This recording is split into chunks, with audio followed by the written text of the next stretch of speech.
If you are familiar with the full story of Naaman, you remember that at first, Naaman was angry that Elisha told him to jump into the Jordan, and he refused to do it. It's not going to happen. Your river's kind of dirty. It's kind of lame. I got better rivers at home. I thought you were some kind of magic man. You're just a guy with a dirty river, so never mind. And his servants needed to convince him to do it. And lucky for Naaman, he does. But he almost didn't. So, what did he almost say no to? Well, one, he almost missed his chance to be healed of leprosy, something that he'd just traveled a long way to do. And two, and this is the big one, he almost missed his chance to have a relationship with the God of the universe. That would have been a pretty significant error.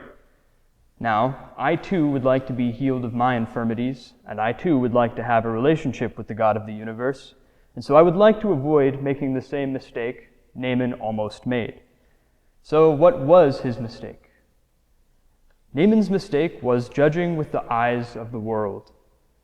In preparing to preach today, I looked up pictures of the Abana, which is the river Naaman refers to back in Syria, and I compared it with pictures of the Jordan. I have to say, Naaman has a point.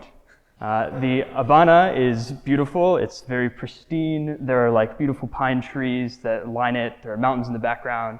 And in comparison, the Jordan is kind of muddy, kind of flat. The Abana just has more of what people like about rivers. Now, if Elisha had told Naaman to go dip himself in the Abana, Naaman might have thought he was healed because of something about the river. It's a lovely river after all. But the Jordan, not so much. Because of the power of the healing and the lowliness of the Jordan, Naaman recognized that God was at work in those waters. We make choices like Naaman's all the time. God asks us to jump into the Jordan every day. He asks us to set aside our desire for power, for pleasure, for worldly acclaim, and choose the way Christ showed us. For the friars, we chose the Jordan by living the evangelical counsels of poverty, chastity, and obedience, which some of the friars have lovingly translated as no money, no honey, and a big bad boss. And with an advertising campaign like that, it's a wonder that so many of our friends and family are horrified by our decisions to become Dominicans. Why are they jumping in that disgusting river? But when they see us healed, when they see us free from sin, growing in love, living in joy, they know that it's not the river, so something else must be going on here. Now, just because we've chosen the Jordan doesn't mean we're all set, good to go. You can still drown in healing waters. We drown when we let ourselves be attracted again to that worldly glamour, when we become attached to offices, to careers, when we're ashamed to be associated with the brothers God has given us, when we think we're too good or too smart to spend time with the poor.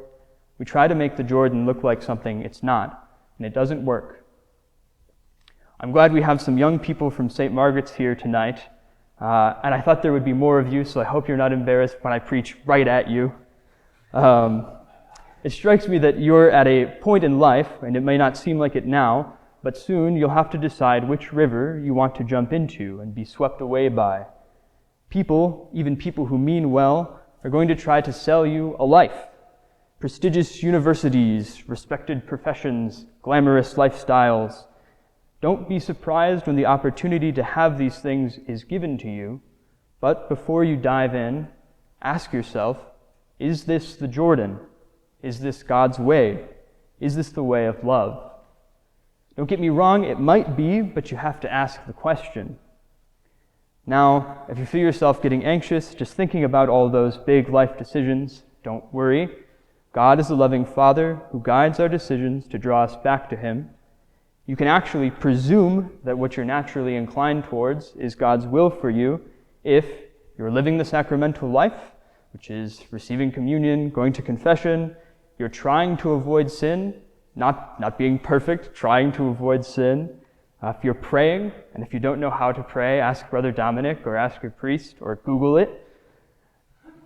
And lastly, by seeking advice from good friends. Seek advice from people you know are trying to live a life of love. Remember that Naaman only jumped in the Jordan because his wise servants reasoned with him. And because he listened, he not only received the healing that he desired, but much, much more.